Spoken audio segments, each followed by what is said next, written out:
Okay, ಒಂದು small rapid fire ಇದೆ. First ಇದ್ದಂತಹ ಕಂಟೆಸ್ಟೆಂಟ್ಗಳ ಬಗ್ಗೆನೂ ಕೂಡ ಕೇಳ್ತೀನಿ, ಅವ್ರ ಬಗ್ಗೆ ಏನಾದರೂ ಹೇಳೋದಾದ್ರೆ. ಕರಿಬಸಪ್ಪ ಅವರು ಹುಲಿ ಹುಲಿ ಅಂತ ಏನೋ ಡ್ಯಾನ್ಸ್ ಮಾಡ್ತಾ ಇದ್ರಲ್ಲ, ಅಷ್ಟೇ ನಂಗೆ ಗೊತ್ತಿರೋದು. R J Amit. ಸೈಲೆಂಟ್ ಆಗ್ಬಿಟ್ಟ, ಸೈಲೆಂಟ್ ಬಾಯ್. ಮಂಜು ಭಾಷಿಣಿ ಅವರು.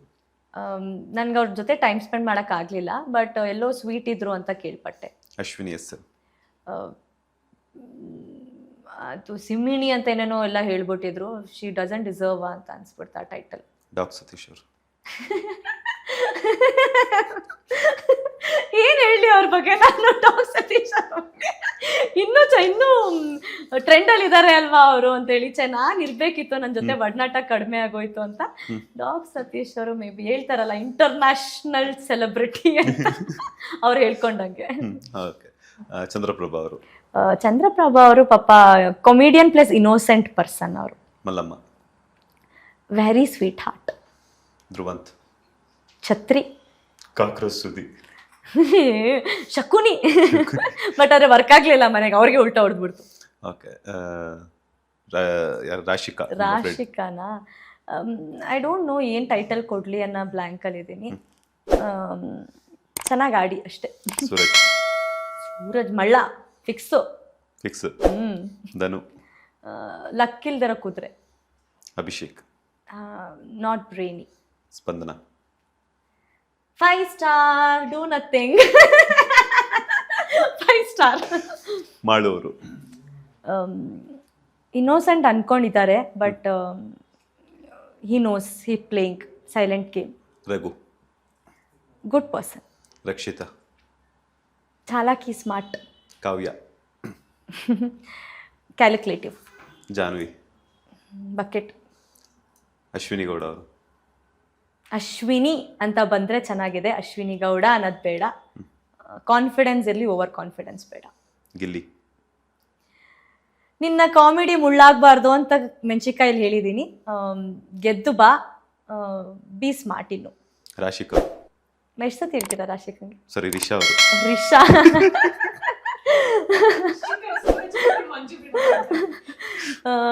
ರಿಷಾ ಎಸ್, ಸ್ಟ್ರಾಂಗೇ, ಬಟ್ ಸಲಿಗೆ ಕೊಟ್ಟೆ, ಸ್ಮಾರ್ಟಾಗಿ ಆಡ್ಬೋದಿತ್ತು. ಫೈನಲಿ ಬಿಗ್ ಬಾಸ್ ಇಂದ ಏನ್ ಕಲ್ತ್ರಿ? ಕಿಚ್ಚ ಸುದೀಪ್ ಅವರಿಂದ ಏನ್ ಕಲ್ತ್ರು ರಿಷಾ ಅವರು ಅಂತ? ಸುದೀಪ್ ಸರ್ ಬಗ್ಗೆ ಮಾತಾಡಲೇಬೇಕು. ಮೇ ಬಿ ಅವ್ರ ಆಶೀರ್ವಾದ, ಅವ್ರ ಮೋಟಿವ್ ಇಂದ ನಾನು ಇವತ್ತು ಕೂತ್ಕೊಂಡಿರ್ಲಿ, ಇಷ್ಟು ಚೆನ್ನಾಗಿ ನಿಮ್ಮ ಜೊತೆ ಮಾತಾಡ್ತಾ ಇದ್ದೀನಿ. ನಿಮ್ಮ ಎದುರುಗಡೆ ಮಾತಾಡೋಕ್ಕೆ ಅವರೇ ಲೈಕ್ ಸ್ಫೂರ್ತಿ ನನಗೆ ಇವತ್ತು. ಲೈಕ್ ಹೌದು, ಎಷ್ಟೊಂದು ಸತಿ ಎಡವಿದ್ದೀನಿ, ಎಲ್ಲ ಹೇಳಿದ್ದೀನಿ. ಯಾರ ಮಾತು ಕೇಳದೆ ಇದ್ದೋಳು ಅವ್ರು ಬಂದಾಗ ಸೈಲೆಂಟಾಗಿ ಕೇಳಿಸ್ಕೊಂಡಿದ್ದಿತ್ತು. ಅದನ್ನೇ ಹೇಳಿಲ್ವಾ, ನಾನು ಒಂದು ಕಲ್ತಿದ್ದು, ಕೋಪಕ್ಕೆ ಮೂಗು ಕೊಟ್ಬಿಟ್ಟು ಆಮೇಲೆ ಅಳಬಾರ್ದು ಅಂತ ಏನೋ ಹೇಳ್ತಾರೆ. ಗಾದೆಗಳು ತುಂಬ ಇದೆ ಕೋಪದ ವೇಷದಲ್ಲಿ. ಕೋಪ ಅಂತ ಬಂದಾಗ ಎಲ್ಲೋ ಇನ್ನೂ ತಾಳ್ಮೆಯಿಂದ ಇರಬೇಕಿತ್ತೇನೋ. ಬಟ್ ಆ ಜೈಲ್ ಅಂತ ಹಾಕಿದಾಗ ತುಂಬ ತಾಳ್ಮೆ ಕಲಿತೆ. ಅದಕ್ಕೆ ಮೇನ್ ಕಾಂಟ್ರಿಬ್ಯೂಷನ್ ಸುದೀಪ್ ಸರ್ ಹಾಕ್ತಾರೆ. ಇವತ್ತಿಷ್ಟು ತಾಳ್ಮೆಯಿಂದ ಮುಂದೆ ನನ್ನ ಜೀವನದಲ್ಲಿ ಏನಾದ್ರು ಅಚೀವ್ ಮಾಡ್ತೀನಿ ಅಂತ ಹೇಳಿದ್ರೆ ಅವರು ಕೊಟ್ಟಿದ್ದ ಮೋಟಿವೇಶನ್, ನಡೆಸಿದ ದಾರಿ, ಹ್ಯಾಟ್ಸ್ ಆಫ್ ಅವ್ರಿಗೆ ಯಾವಾಗಲೂ.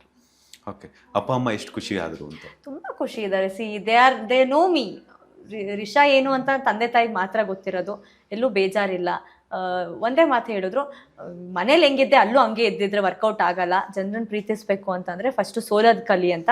ಇದೇ ಸೋಲ್ನ ನೀನು ಗೆಲುವು ಅಂತ ಸ್ವೀಕರಿಸ್ಬೇಕಂದ್ರೆ ಫಸ್ಟ್ ಸೋತಿದ್ಯಾ ಅಂತ ತಿಳ್ಕೊ. ನಿನ್ನ ಕೋಪದಿಂದ ನೀನು ಸೋತಿದ್ಯಾ, ಆ ಕೋಪನ್ ಬಿಡು, ನೀನು ಗೆಲ್ತೀಯಾ ಅಂತ ನಮ್ಮ ಅಪ್ಪ ಚೆನ್ನಾಗಿ ಹೇಳಿದ್ರು. ಈ ಮಾತು ಯಾರು ಹೇಳ್ತಾರೆ ಅಲ್ವಾ? ಮೇ ಬಿ ಆ ಕೋಪನ್ ಬಿಡ್ತೀನಿ, ನೆಕ್ಸ್ಟ್ ಗೆಲುವಿನ ಮೆಟ್ಲು ಸ್ಟಾರ್ಟ್ ಮಾಡ್ತೀನಿ ಅಂತ. ನೆಕ್ಸ್ಟ್ ಯಾರ ಜೊತೆ ಸಿನಿಮಾ ಮಾಡಬೇಕು ಅಂತ ಆಸೆ ಇದೆ? ಕನ್ನಡ ಮತ್ತೆ ತೆಲುಗು ಎರಡು ಭಾಷೆಗಳಲ್ಲಿ ಬಿಸಿ ಆಗಿರೋದು. ಹೌದು, ಡೆಫಿನೆಟ್ಲಿ ಬಿಗ್ ಪ್ರೊಡಕ್ಷನ್ ಜೊತೆ ಕೆಲಸ ಮಾಡಬೇಕು ಅಂತ ಇದ್ದೀನಿ. ಯಾಕಂದ್ರೆ ಕೃಷ್ಣ ಪ್ರಣಯ ಸಖಿ ನನಗೆ ಬಂದಾಗ ಇವ್ರಿಗೆ ಗಣೇಶ್ ಸರ್ದು ಮೂವಿಲಿ ಡೇಟ್ಸ್ ಇಂದ ಇದಾಗಿತ್ತು. ಅವ್ರ ಸಾಂಗ್ಸ್ಗಳು ನನಗೆ ತುಂಬ ಇಷ್ಟ.